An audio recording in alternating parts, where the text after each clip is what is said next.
नमस्कार साथियों, एक बहुत ही महत्वपूर्ण सूचना। आरआरबी ग्रुप डी का फॉर्म भरने की आज आपकी लास्ट डेट है।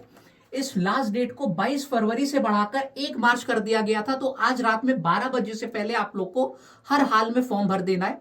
जो फी पेमेंट है उसकी लास्ट डेट 3 मार्च है। एंड अगर आपके फॉर्म में कोई गलती हो गई थी तो जो करेक्शन विंडो है वो आपकी 4 मार्च से लेकर 13 मार्च तक ओपन रहेगी। इसी तरीके के और इंफॉर्मेटिव शॉर्ट्स के लिए हमारे चैनल को जरूर सब्सक्राइब करें।